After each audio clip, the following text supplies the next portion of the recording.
Saudara, saya baca saja ini tulisan saya sedikit, biar nanti lebih banyak dialognya. Oh ya, sebelum nyapa teman-teman yang di Amsterdam, selamat siang untuk waktu Indonesia. Mungkin di sana masih agak pagi sekarang. Mudah-mudahan Anda bisa mengikuti acara ini dengan baik. Saudara sekalian, kepada saya diminta perjuangan demokrasi di Indonesia. Saya baca aja butir-butirnya. Pertama, demokrasi itu adalah pilihan terbaik. Demokrasi memang bukan sistem yang sempurna. Bahkan oleh para pencetusnya dulu, pencetus awalnya yang dianggap lahir di Yunani gitu, paling tidak teorinya gitu, demokrasi ini sebagai sistem yang cacat sejak lahir. Misalnya, Plato menteorikan teori massa liar. Di dalam demokrasi itu akan terjadi teori massa liar. Orang biasanya kan demokrasi yang berkerumun-kerumun itu kadang-kala menimbulkan kegaduhan yang tidak perlu, kerusuhan. Plato juga yang mengatakan ketika orang bodoh-bodoh disuruh memilih, maka nanti yang terjadi adalah jual beli suara. Karena demokrasi itu menganggap rakyat awam yang tidak terdidik itu mempunyai hak yang sama. Jadi sejak awal sudah dianggap. Kalau Aristoteles mengatakan demokrasi itu ya melahirkan banyak demagog. Demagog itu pembohong-pembohong politik. Berpidato gitu, pokoknya kalau saya jadi besok kamu tak kasih ini gitu, nanti kalau sudah terpilih turun sedikit lagi, turun sedikit lagi, turun sedikit lagi, tidak ada akhirnya. Itu demagog karena tidak ngitung sebenarnya apa yang dijanjikan. Nah, jadi demokrasi itu cacat sejak lahir, tetapi demokrasi tetap dianggap yang terbaik dari semua sistem yang ada. Demokrasi, oligarki, ada anarki, ohlokrasi, tirani, itu semua dari putaran teorinya Polybius tentang siklus ketata pemerintahan itu yang terbaik tetap demokrasi. Asalkan kalau demokrasi itu jeleknya kan cenderung menimbulkan anarki. Kalau bebas, demokrasi itu kan intinya kebebasan, bebas itu anarki. Tapi kalau sebelum terjadi anarki ini ada nomokrasi, agar demokrasi tidak menjadi anarki. Nomokrasi itu artinya penegakan hukum, supremasi hukum. Maka demokrasi itu akan berjalan relatif baik. Ya seperti yang saya baca dari tesisnya Mas Umam dulu. Di Indonesia aja yang gagal kan. Katanya nih, kata Mas Umam dulu waktu siapa?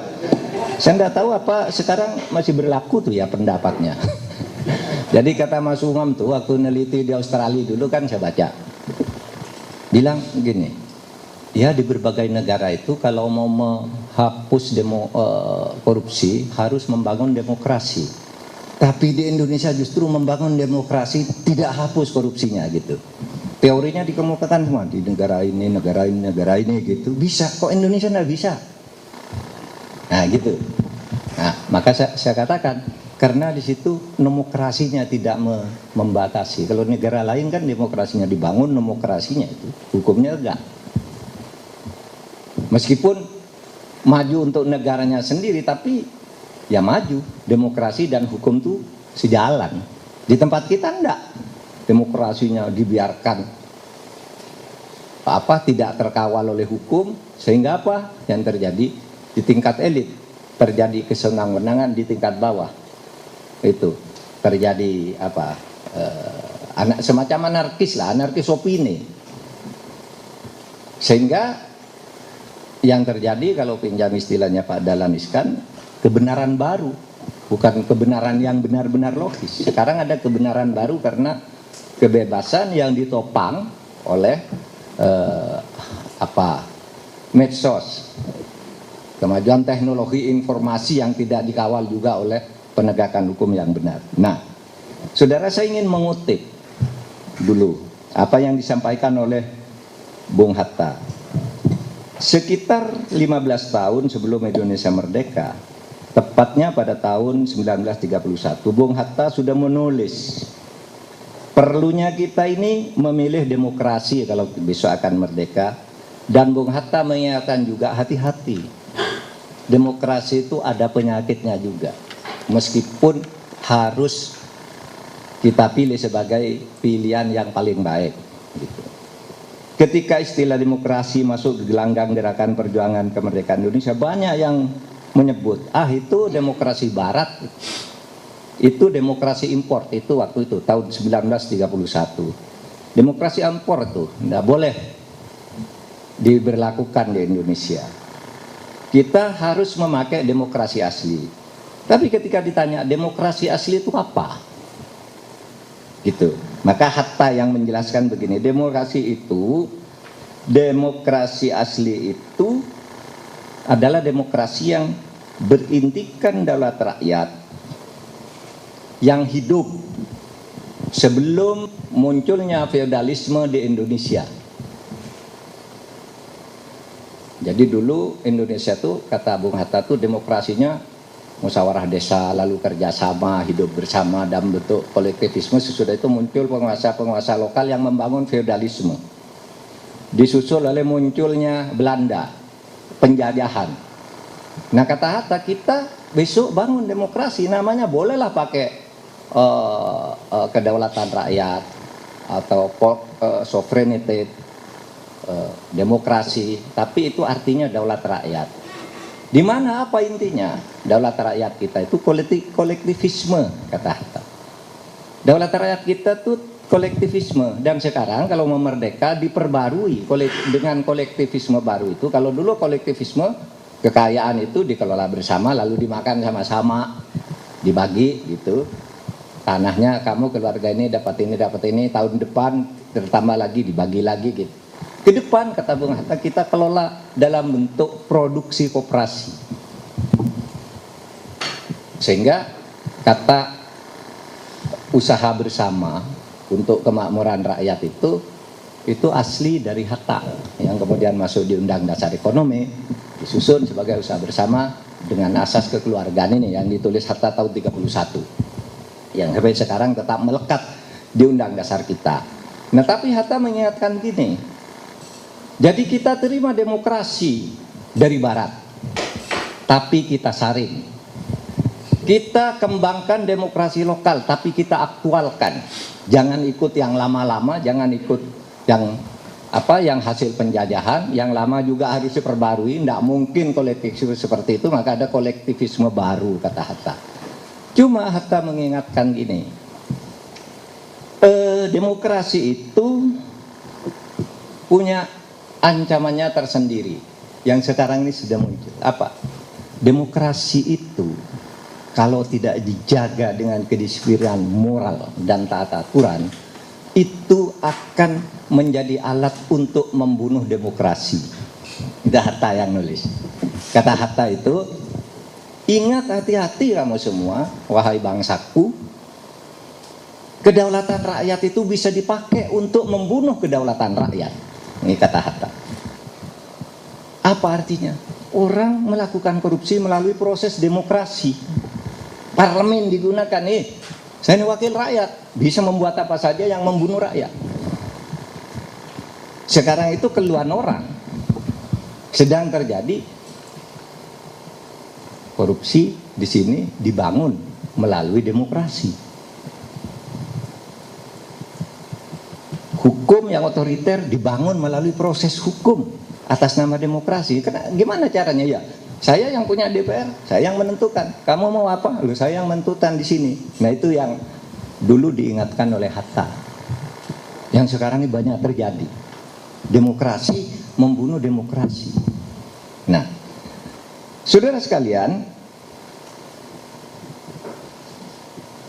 Hatta mengingatkan di situ sebenarnya yang penting itu tadi, kalau dalam bahasa saya itu nomokrasi, itu kedisiplinan untuk mentaati aturan, itu kata Hatta. Itu nomokrasi artinya.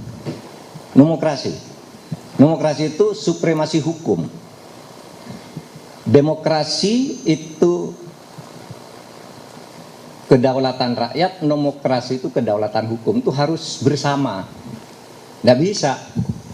Anda mau hanya hukum tanpa demokrasi itu sewenang-wenang. Anda mau demokrasi kalau tidak ada hukum itu anarki. Oleh sebab itu harus seimbang. Dua ini jadi kata kunci. Demokrasi dan nomokrasi ini pasangan. Suami istri yang tidak bisa dipisahkan di dalam suatu negara yang ingin maju. Nah, saudara, Indonesia sendiri ketika akan merdeka sesudah 15 tahun, 14 tahun Hatta menulis yang begini ini kan terus merdeka tuh. Mau merdeka itu dibentuk Badan Penyelidik Usaha Persiapan Kemerdekaan, Dokuritsu Zunbi Kyosakai. Tugasnya apa? Menyusun sebuah rencana negara dalam Undang-Undang Dasar di mana nanti Indonesia merdeka. Terjadi perdebatan. Apakah kita mau pakai demokrasi itu berdebat dulu sampai di voting? Di voting. Nanti dilihat di buku catatan itu risalah persidangan itu di voting. Bung Karno misalnya ingin kita bentuk republik lah. Republik itu waktu itu kata lain dari demokrasi. Karena di undang dasar yang asli itu kata demokrasi tidak ada loh. Tidak ada kata. Ya, yang sekarang ini baru ada kata demokrasi undang-undang dasar sesudah itu. Yang asli itu tidak ada satupun kata demokrasi. Yang dipakai kata kerakyatan. Kedaulatan rakyat. Nah, itu bentuk pemerintahannya nanti republik. Nah, itu sampai di voting. Karena ada yang tidak setuju bentuk republik itu tidak mendidik, tidak menyatukan apa gitu. Terlalu bebas rakyat disuruh menentukan pilihannya sendiri sampai di voting. 55 mendukung bentuk republik, demokrasi, 6 mendukung bentuk kerajaan. 1 abstain. Ada yang nulis 2 abstain karena waktu itu belum tertib lah anggota BPPK itu berapa sih sebenarnya? Kadangkala ditulis 63, kadangkala 62 gitu. Kenapa bisa begitu? Karena kadangkala unsur pemerintah Jepang masuk ikut sidang di situ. Dihitung 63. Tapi aslinya tuh 60 anggota ditambah 1 ketuanya Rajiman, wakilnya Panji Suroso. Nah, disitulah perdebatan terjadi.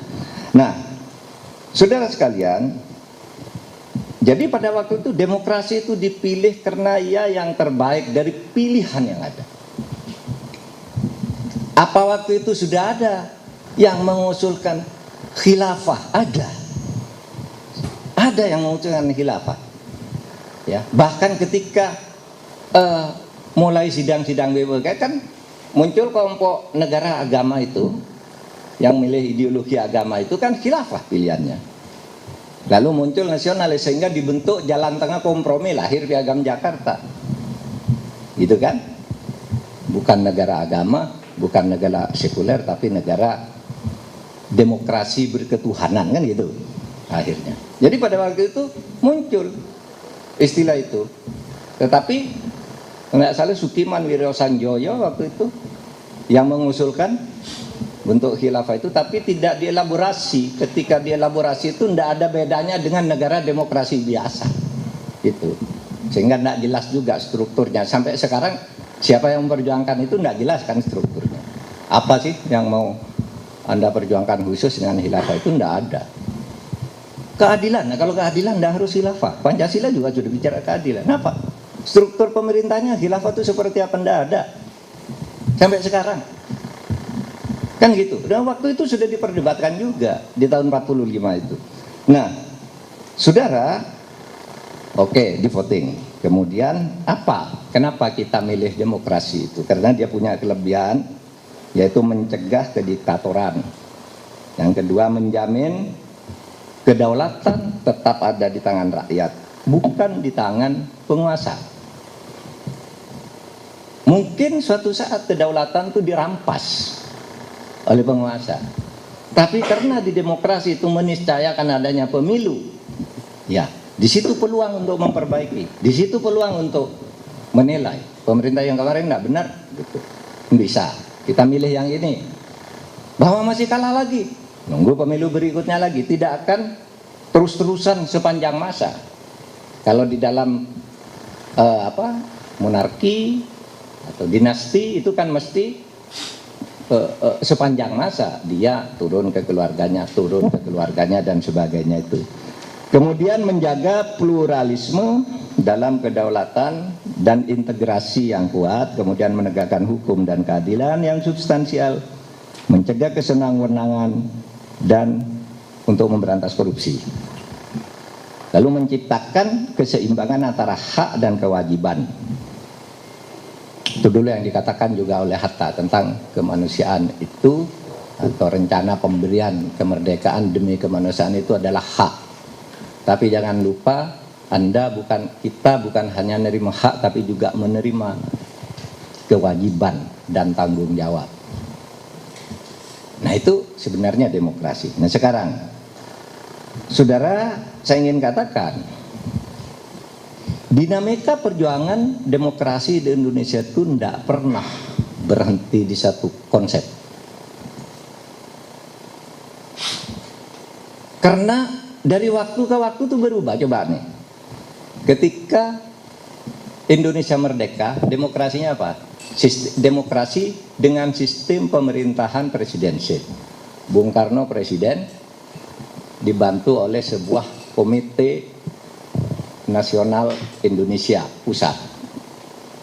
Jadi Bung Karno itu tertinggi, diprotes oleh Syahrir dan kawan-kawan, itu peninggalan Jepang itu fasis, kata Syahrir, harus diubah.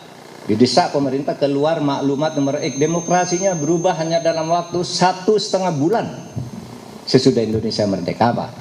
Berubah menjadi demokrasi parlementer. Undang-undang dasarnya tidak berubah, tapi tahun 49 terjadi perubahan konstitusi hasil perundingan Den Haag, berubah lagi konstitusinya, tapi tetap parlementer sampai tahun 59.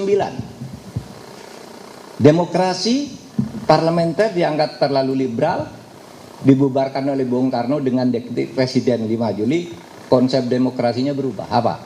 Demokrasi terpimpin. Wah, hebatnya demokrasi terpimpin, kita enggak boleh macam-macam, ada pemimpin yang akan menentukan, tapi menuntulan otoritarisme. Bung Karno akhirnya dijatuhkan, muncul demokrasi Pancasila, zaman Orde Baru. Apa slogannya? Kita membangun demokrasi berdasarkan usaha untuk melaksanakan Pancasila dan UUD 45 secara murni dan konsekuen. Itu Orde Baru. Bagus sebentar, lalu mulai timbul korupsi-korupsi, ada reformasi. Tadi saya sudah cerita, bangun lagi. Demokrasinya pada saat reformasi bagus. Coba, 98 Pak Harto jatuh, 99 dilakukan pemilu, itu pemilu terbaik sesudah tahun 1955. Pemilu paling demokratis, terbuka, kesaksian tokoh-tokoh internasional pada waktu itu. Clinton datang ke Indonesia, Carter juga bikin penilaian, bikin report tentang pemilu di Indonesia, bagus gitu. 99 bagus, 2024 bagus, tapi 2009 udah rusak, sudah pakai politik uang sampai sekarang. Jadi selalu berubah nih, perjuangan membangun demokrasi di Indonesia tidak pernah berhenti, saudara. Dan kita jangan berhenti untuk membangun itu, karena perubahan-perubahan itu adalah keniscayaan. Bagusnya demokrasi dan konstitusi itu ada lingkup kekuasaan yang dibatasi secara jelas, meskipun sering dilanggar, ada batas waktu kekuasaan. Nah, itu yang ada di demokrasi. Nah, jadi kalau saya lihat perjuangan itu, setiap muncul satu rezim itu biasanya bagus sebentar, tapi lama-lama rusak. Dibongkar, bagus lagi, rusak lagi. Sehingga kalau begitu teorinya ya bongkar lagi aja. Orang yang berpikir kayak gini nih, dibongkar lagi aja, biar bagus lagi. Gitu. Nanti rusak lagi, ya bongkar lagi gitu. Itu pasang bongkar nih. Dari sejarah ini perubahan-perubahan ini kan nggak bisa diungkiri. Tapi apakah kita mau tunduk pada hukum perubahan-perubahan yang seperti itu? Apa yang menyebabkan sebuah demokrasi itu bergeser ke otoritarisme? Kalau teorinya gampang. Teorinya apa? Setiap perkembangan politik akan mengubah hukum dan hukum akan mengubah politik lagi, saling mempengaruhi. Yang kedua teorinya, power tends to corrupt. Kekuasaan itu cenderung korup. Siapapun yang berkuasa meskipun dia mula-mula baik-baik, lama-lama nikmat. Lama-lama menerima bisikan-bisikan bawahannya, bapak yang baik, bapak harus terus jadi presiden. Habis waktunya bisa diubah undang-undang dasarnya. Loh, itu karena power tends to corrupt. Bisa diubah undang-undang dasarnya, kan terserah kita, namanya demokrasi. Zaman Pak Harto kan gitu dulu penafsirannya. Presiden dipilih 5 tahun sekali, presiden dipilih untuk masa tugas 5 tahun dan sesudahnya dapat dipilih kembali. Itu tafsirannya jelas di dalam perdebatan. Dapat dipilih sekali dan berhenti sesudah dipilih sekali lagi. Itu tafsirannya. Karena kalau bisa dipilih berkali-kali cukup kalimatnya undang-undang dasar itu presiden dipilih setiap 5 tahun sekali. Titik. Itu bisa berkali-kali. Tapi Pak Harto bisa 5 tahun dipilih lagi, dipilih lagi, dipilih lagi, dipilih lagi sampai 7 kali operasi sesar. Sudah, jadi siapapun yang berkuasa itu punya kecenderungan. Bahkan saya pernah baca buku tentang Pak Harto itu. Judulnya Di Antara Para Sahabat. Sahabat-sahabat Pak Harto itu hidup. Ceritanya Pak Harto itu dulu ketika Bung Karno jatuh disuruh jadi presiden tidak mau. Itu betul. Nggak mau, kenapa? Saya tidak pernah menyiapkan diri jadi presiden, kata Pak Harto. Kalau gitu siapa? Itu Pak Nasution aja. Pak Nasution bilang, saya nggak mau, saya orang Batak. Orang Batak nggak mungkin jadi presiden di Indonesia, kata dia waktu itu. Nggak tahu sekarang. Tapi waktu itu dia menteorikan itu tertulis kesaksian-kesaksian itu. Sampai akhirnya apa? Datang ke Bung Karno, ya sudahlah Bung Karno lagi aja presiden. Bung Karno meneruskan aja presiden. Syaratnya satu, membubarkan PKI. Datanglah utusan ke Bung Karno. Pak, Bapak aja tetap presiden, tapi PKI tolong dibubarkan. Angkatan Darat minta PKI dibubarkan. Bung Karno enggak mau. Enggak.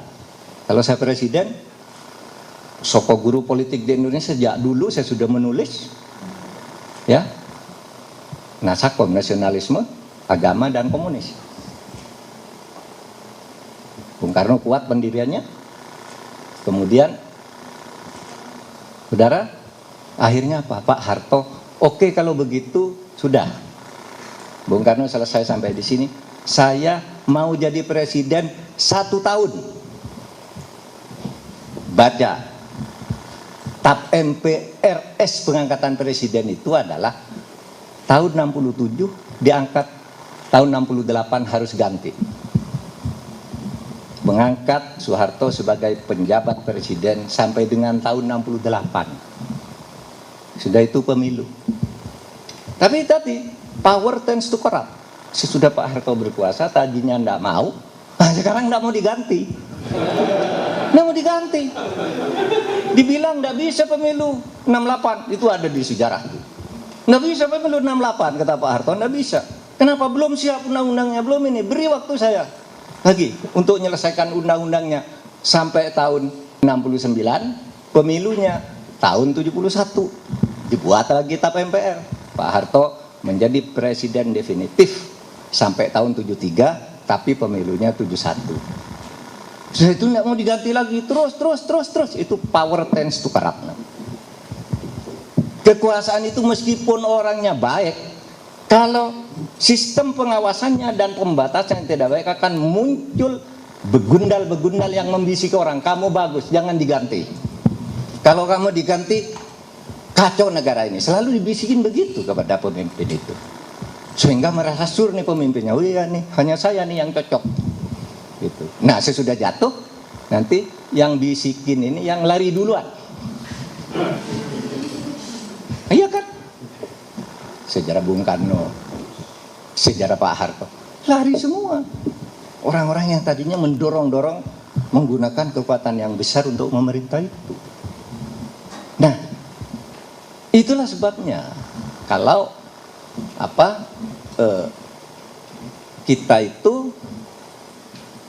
kata Taufik Abdullah itu dulu nulis, kenapa dulu Undang-Undang Dasar ini memberi kekuasaan yang besar sehingga lalu menimbulkan penguasa-penguasa yang cenderung otoriter, cenderung kuasanya. Karena dulu Undang-Undang Dasar itu dibuat oleh orang-orang yang jujur, yang tidak punya ambisi apapun kecuali mengabdi kepada bangsa dan negara, sehingga di Undang-Undang Dasar ditulis yang penting Undang-Undang Dasar itu bukan tulisannya tapi semangat orangnya, kan gitu kan di Undang-Undang Dasar yang lama. Nah sekarang nggak bisa percaya pada semangat orang kalau sistemnya tidak kuat untuk mengawasi orang itu, karena power tends to corrupt. Kalau dalam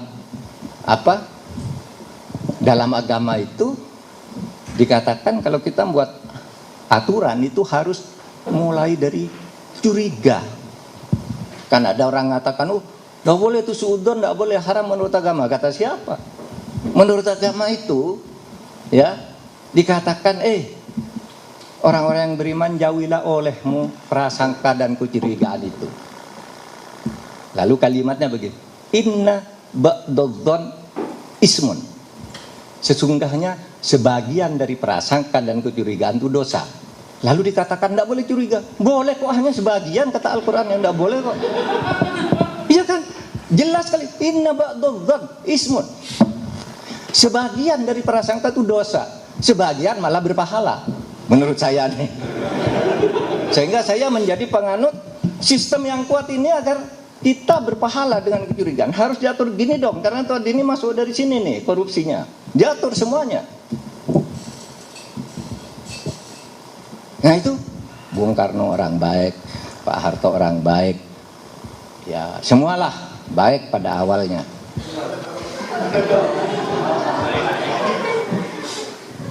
Oleh sebab itu diatur demokrasi kita.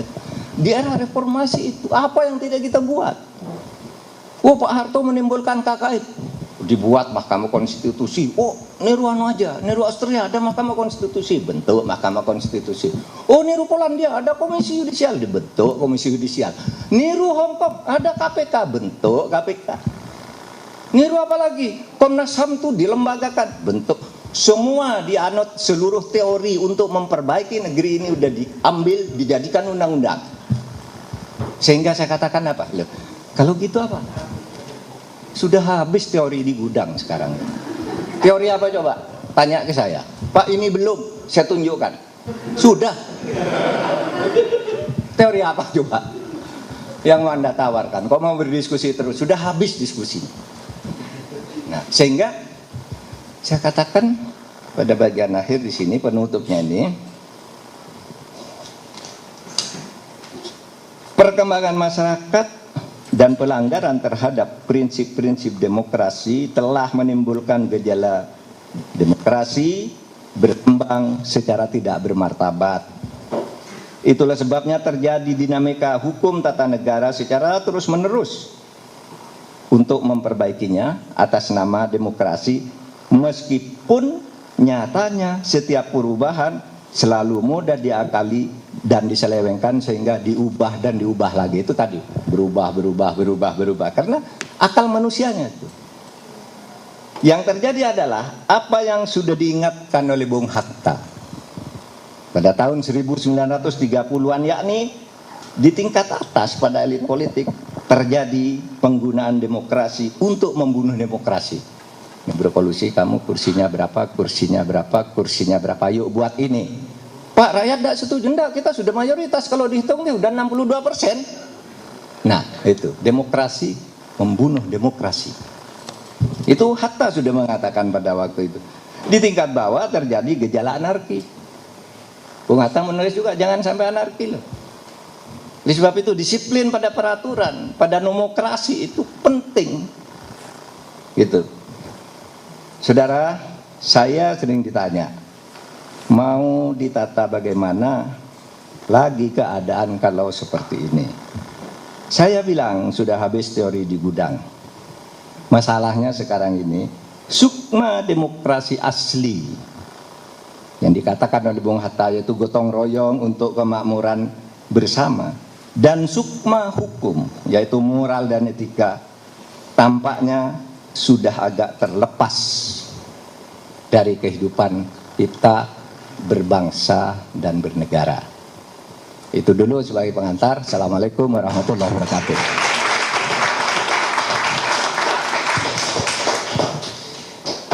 Luar biasa, sekali lagi berikan aplaus yang paling keras untuk Prof. Mahfud. Gimana? Makin optimis atau makin pesimis? Tapi itulah cerdasnya Prof. Mahfud. Jet-jetnya sebenarnya kena semua, tapi tipis dan tidak diarahkan pada satu pihak. Tapi semuanya udah paham ya. Baik, saya mengutip ada beberapa statement yang saya pikir itu cukup baik ya untuk menjaga spirit kita dalam berdemokrasi. Tadi Prof. Mahfud menyampaikan sebagai sebuah early warning system bagi kita bahwa perjuangan membangun demokrasi tidak boleh berhenti dan tidak pernah berhenti. Sehingga kemudian ini menjadi pelajaran bahwa membangun demokrasi tidak boleh taken for granted. Tidak boleh hanya berhenti di sekolah demokrasi ini saja, tetapi harus terus berkembang. Tantangannya akan banyak sekali. Kalau misal kemudian tadi teorinya sudah habis, ya ciptakan teori baru, dan semoga nanti akan ada tantangan-tantangan baru yang bisa diselesaikan bersama. Dan yang terpenting, hati-hati. Pesan Prof. Mahfud sangat clear dan sepertinya sangat kontekstual terkait dengan demokrasi membunuh demokrasi. Kami Prof di 2022 ya mungkin Prof. Mahfud masih di Menko, kebetulan ada riset, kebetulan kerjasama dengan lembaga di Washington, minta untuk dilakukan assessment terhadap kualitas demokrasi. Sama, bahwa proses pelemahan demokrasi di Indonesia hampir mayoritas menggunakan argumen dan instrumen demokrasi. Narasinya macam-macam dan instrumennya juga beragam.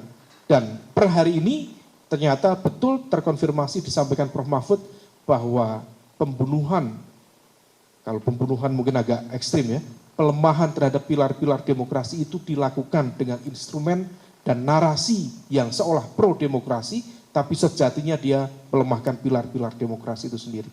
Langsung saja, sesi tanya jawab. Ada cukup banyak, 1, 2, 3, 4. Ini ada yang sudah menahan diri, nanti ada yang di online, tapi saya minta satu orang satu pertanyaan saja. Ya, kalau semalam pengalaman satu orang sampai 3 pertanyaan, enggak. Satu orang satu pertanyaan, tetapkan prioritas pertanyaan paling top yang bisa Anda ajukan. Mumpung di sini ada Prof. Mahfud, bukan Anda menguji Prof. Mahfud, karena level Anda yang diuji Prof. Mahfud. Ini bukan KPU Prof. Dan nggak boleh ada yang begini-begini, tak pendong kepalanya. Ini sekolah demokrasi sopan-sopan semua ini. Oke, langsung saja. 1, 2, 3 yang ngacung, 5 berarti ya, oke. Satu pertanyaan, jangan panjang-panjang, straight to the point. Dari depan, silakan Mas. Bismillahirrahmanirrahim. Terima kasih Pak Mahfud, saya agak ragu sebenarnya mau bertanya, tapi dapat sokongan dari Pak Joko. Saya Berlian Idris Pak, saya sehari-hari dokter jantung. Saya ingin menanyakan mengenai perubahan ya.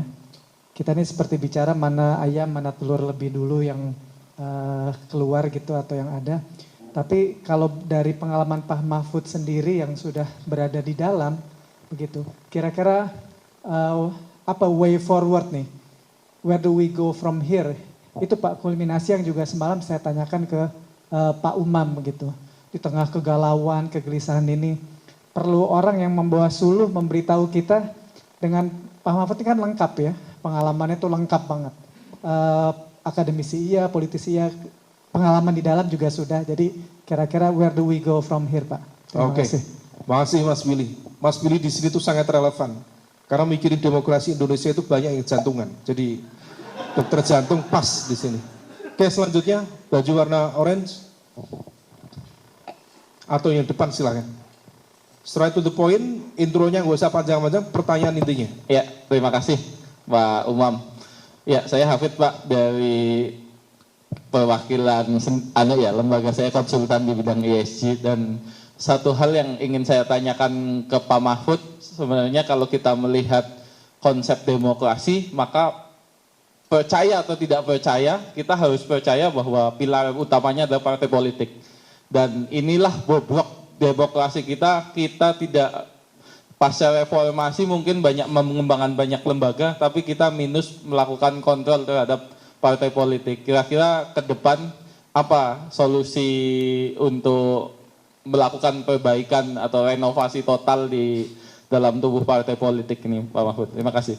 Oke, masih Mas Hafid. Selanjutnya. Ya, terima kasih Prof. Mahfud, Mas Umam.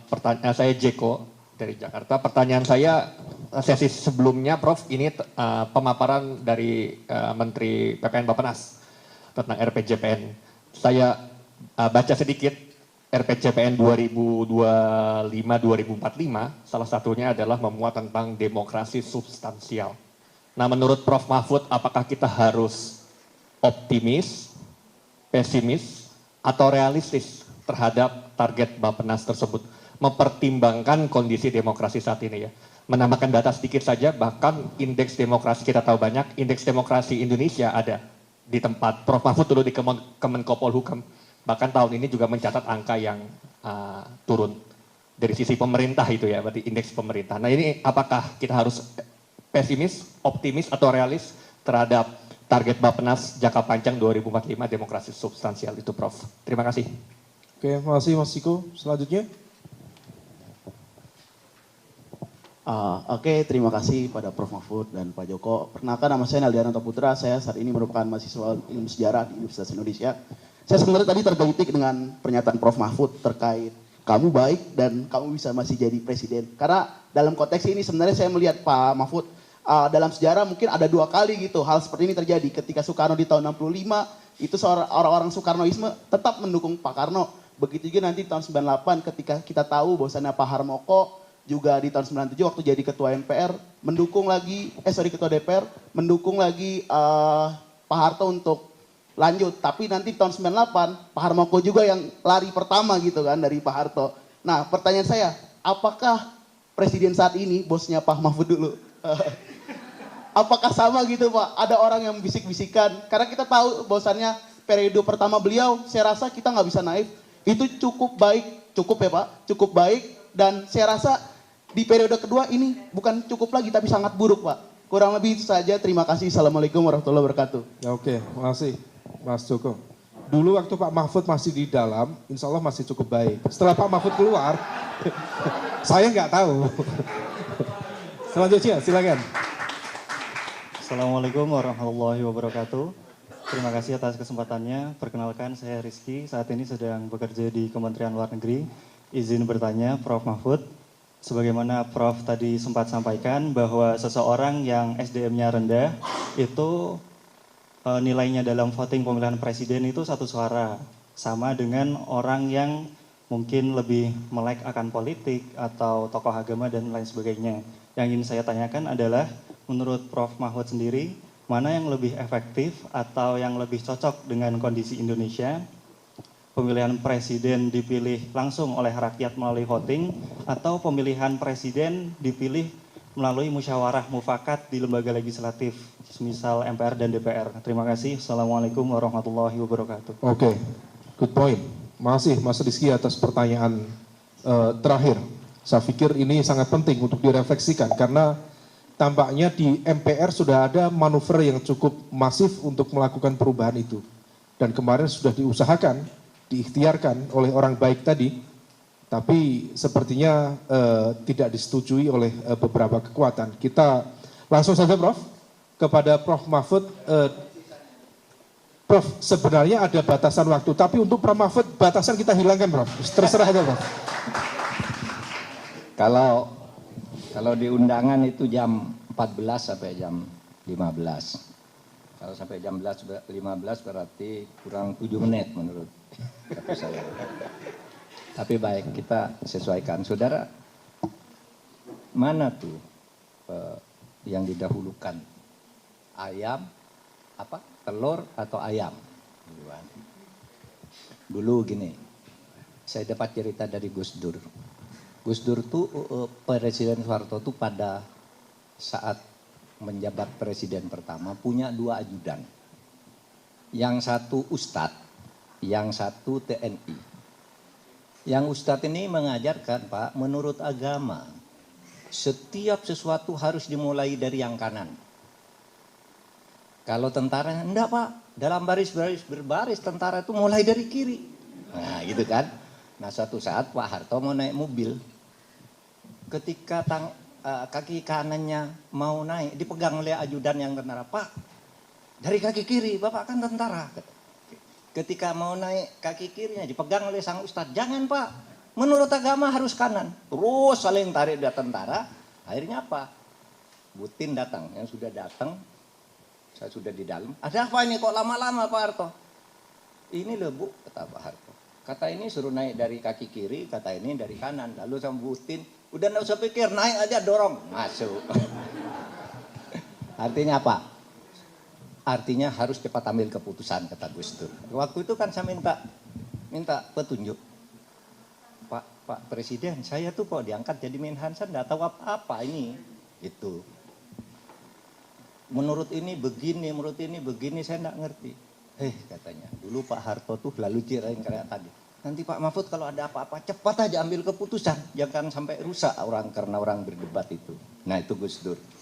Nah sehingga nanti saya sampaikan anunya.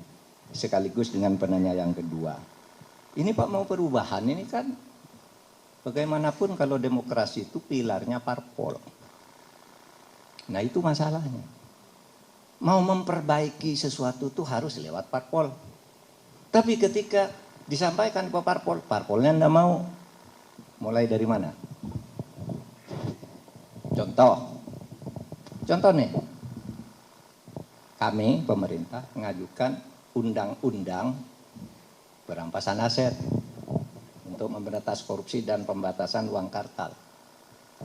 Kita baik masyarakat mendukung tuh di mana-mana tuh perampasan aset bagus. Masuk ke DPR, nggak bisa. Kami ini kata parpolnya, kata anggota DPR, kami ini hanya Korea di sini. Katanya. Yang menentukan tuh bos di sana. Bapak bilang ke bos di sana itu, jangan bilang ke kami gitu. Parpol kan, sudah dikomunikasikan ke sana, wah belum, nggak bisa. Terus mulai dari mana? Itu problemnya. Oleh sebab itu saya begini, saudara, jangan saya katakan untuk semuanya, kita tuh jangan pernah berputus asa. Dalam keadaan tadi, demokrasi timbul tenggelam itu, kalau dari beberapa segi, misalnya dari segi ekonomi, pendidikan dan sebagainya, itu kita akan terus maju di tengah tantangan-tantangan demokrasi timbul tenggelam itu. Nah sekarang orang, dulu waktu saya kecil orang, waduh bisa kuliah itu enggak terbayangkan, apalagi sampai ke luar negeri. Sekarang orang mau ke luar negeri asal pinter aja, beasiswa banyak sekali. Karena apa? Kita maju sebagai negara. Negara udah menyediakan dana. Oleh sebab itu urusan politiknya ini, mari kita tata, jangan sampai putus asa. Apa kuncinya? Saudara, gini,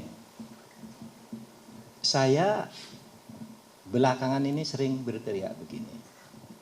Kita dukung Pak Prabowo untuk tampil secara kuat. Kenapa? Loh, dia sudah terpilih. Kita menolak juga tidak bisa. Oleh sebab itu dia harus tampil sebagai presiden. Tidak tergantung pada orang lain. Tidak tergantung juga pada komitmen-komitmen politik dalam rangka taktis. Begitu tampil, perbaiki ini semua. Bisa. Dan saya katakan Pak Prabowo, punya Anda modal untuk itu? Iya, menurut saya punya. Dia tentara. Biasanya sangat nasionalis. Meskipun ada yang mengatakan tentara itu anti demokrasi misalnya, tapi dia sangat nasionalis. Yang kedua, dia konsisten. Kita eksplor aja nih ke publik, Pak Prabowo itu tegas, Pak Prabowo itu konsisten, Pak Prabowo itu sudah pernah berjanji negara ini hanya akan baik kalau demokrasi. Nah, kata Pak Prabowo, saya ini orang berpendidikan barat, percaya bahwa yang bisa memperbaiki negara itu adalah demokrasi dan tegaknya hukum. Oleh sebab itu saya tidak akan kompromi terhadap korupsi. Itu kata Pak Prabowo. Ini eksplor agar Pak Prabowo pede betul nanti ketika dilantik. Tidak terikat pada siapa-siapa. Janji-janji politik kepada teman tuh bisa diingkari biasanya Pak oleh siapapun. Kemarin janji ini, janji enggak. Saya ingin memperbaiki negeri ini. Itu momentum untuk memenuhi janji-janji Pak Prabowo yang sejak tahun 2014 dijanjikan. Nah, surat kita tidak, saya terutama, tidak berharap apa-apa dari itu. Hanya ingin muncul presiden yang kuat sesuai dengan tuntutan konstitusi. Kuatnya untuk apa? Untuk membangun demokrasi dan penegakan hukum, memimpin pemberantasan korupsi. Nah, saudara, momentum itu ada. Dan saya tahu juga, teman-teman saya pimpinan parpol itu, baik-baiklah kalau bicara. Mengeluh, Pak, gimana nih keadaan?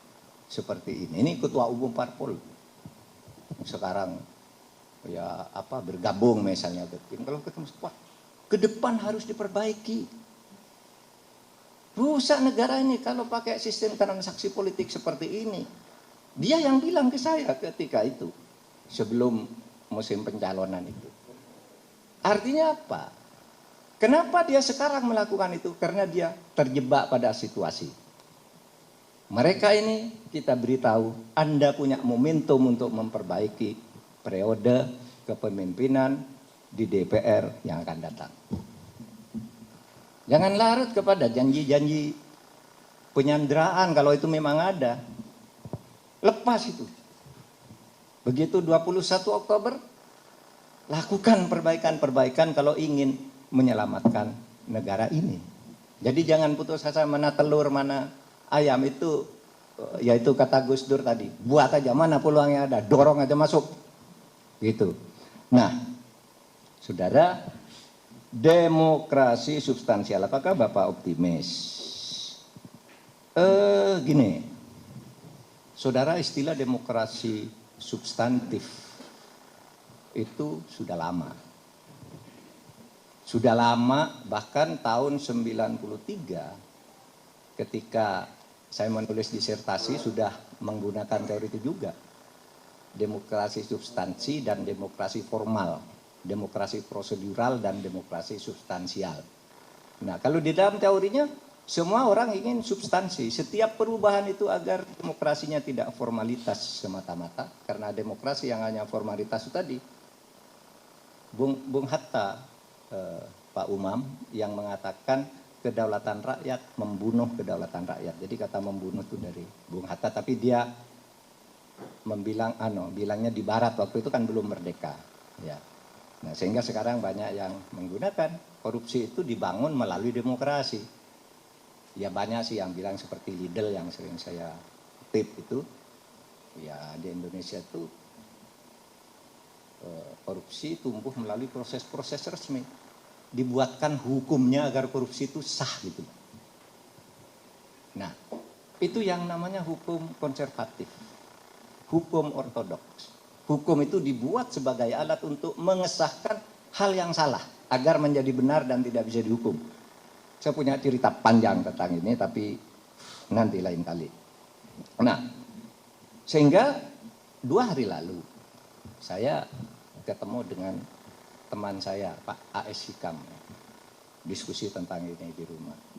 Lalu ceritanya gini, gimana Pak Hikam demokrasi kita? Aduh Pak, katanya, demokrasi di tempat kita ini bukan demokrasi cacat, katanya. Apa? Demokrasi gagal bagi Hikam. Meskipun orang kalau lihat dari indeksnya itu masih cacat atau tidak sempurna, tapi demokrasi gagal. Lalu dia ceritakan. Nah, apa yang ingin saya katakan? Kita jangan pernah pesimis. Ada momentum. Kalau enggak, kalau terpaksa momentumnya ini hanya kita dapat sedikit, 5 tahun lagi kan ada lagi. Saudara percaya dengan saya, keributan-keributan politik ini nanti akan reda setelah pelantikan kabinet 21 Oktober. Mungkin akan menemukan polanya. Tapi percayalah, awal tahun 2027, 2 tahun, itu sudah akan sibuk pemilihan berikutnya. Karena pendaftaran nanti pemilu berikutnya kan 2018. 2028, 2029 udah pemilihan di awal. Sehingga kita punya momentum, banyak yang harus kita gunakan dengan sebaik-baiknya. Pak, itu Pak Jokowi itu ada pembisik-pembisik kayak Harmoko gitu tadi, yang kemudian lari. Biasanya kalau dalam keadaan begini orang belum ngomong. Nanti itu akan ditulis orang sesudah Pak Jokowi berhenti agak lama dari itu kan, lalu orang ngomong kan gitu kan. Kalau pengalaman saya nih, jadi gerakan untuk menambah jabatan Pak Jokowi, apakah itu menambah periode atau memperpanjang itu, memang waktu itu muncul di orang-orang di kabinet. Udah nggak bisa dirahasiakan lah, itu kan ada gerakan ini, gerakan itu, pidato ini di kabinet. Tapi pada waktu itu penolakan masyarakat keras, Bu Mega keras sekali. Sehingga suatu saat saya datang ke Pak Jokowi, di Istana Bogor. Pak, ini nih di masyarakat ramai sekali nih Pak. Bapak mau memperpanjang jabatan atau apa? Nah, pada waktu itu Pak Jokowi mengatakan, Pak Mahfud, apakah rakyat belum tahu bahwa siapa yang berpikir memperpanjang jabatan saya itu mencari muka kepada saya? Yang mengusulkan saya memperpanjang jabatan itu nampar muka saya. Itu kata Pak Jokowi. Nah, kalau gitu Pak, umumkan kepada para menteri. Sidang kabinet. Pak Jokowi lo bilang, jadwal pemilu sudah ditetapkan, gitu kan. Para menteri jangan bicara lagi perpanjangan jabatan, disiarkan langsung. Nah saya tahu nih ada yang main di sini, ada yang main di sini kan. Nah, saya masuk di sini ya pura-pura enggak tahu aja. Pokoknya Pak Jokowi bilang begitu, keluar dari istana, saya diperintahkan oleh Pak Jokowi untuk mempersiapkan pemilu. Pemilu tidak boleh diundur, periode tidak bisa bertambah. Ini saya kan, ketika ini harus menteri ini, menteri itu, ngadakan ini, ngadakan itu. Saya jalan. Saya yang diperintah.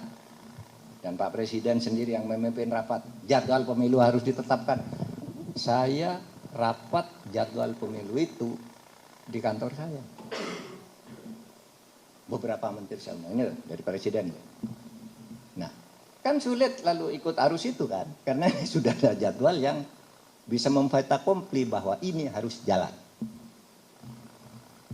Nah saya kira ini bisa jejak digitalnya itu gampang dicari kok. Di saat-saat orang ribut mempersiapkan mengumpulkan lurah se-Indonesia lalu bikin deklarasi, apel. Lalu muncul istilah harus diperpanjang, saya bersuara lain. Itu jejak digitalnya ada, artinya ini bukan rahasia lah, dibuka lah saat-saat itu kan ada, saya selalu bicara beda. Karena saya ingin mendorong jangan sampai rayuan-rayuan ini kita larut dan semuanya menjadi mau begitu. Saudara, yang terakhir pilihan presiden apakah langsung lewat MPR sebaiknya? Itu gini, dulu ketika lewat MPR itu dianggap koruptif, dianggap konspiratif karena MPR itu semuanya diangkat oleh presiden, lalu presiden yang milih MPR yang milih presiden, jadi itu saling angkat. Pada waktu itu 1.000 orang gampang sekali disuruh dukung. Kalau enggak, ya enggak jadi anggota DPR, itu ada di tangan Pak Harto pada waktu seluruh keputusan siapa yang menjadi anggota DPR, MPR, kecuali yang dari P3 dan PDI waktu itu dipilih, dan itu suaranya sedikit. Tapi yang Golkar bisa menang 72% sekali pemilu itu kan Pak Harto ketuanya yang menentukan. Fraksi ABRI, panglima tertingginya Pak Harto. Utusan daerah, gubernur adalah bawahan Pak Harto. Semua lalu MPR milih semua. Sehingga pada waktu itu kalau gitu pilihan langsung aja lah gitu. Ternyata pilihan langsung ini tidak sebaik yang dibayangkan. Oleh sebab itu saya tidak tahu. Silakan diskusikan. Mumpung Anda ada di sekolah demokrasi. Gitu. Silakan. Gitu. Apa sih kesimpulan kita? Itu. Terima kasih. Assalamualaikum warahmatullahi wabarakatuh. Waalaikumsalam.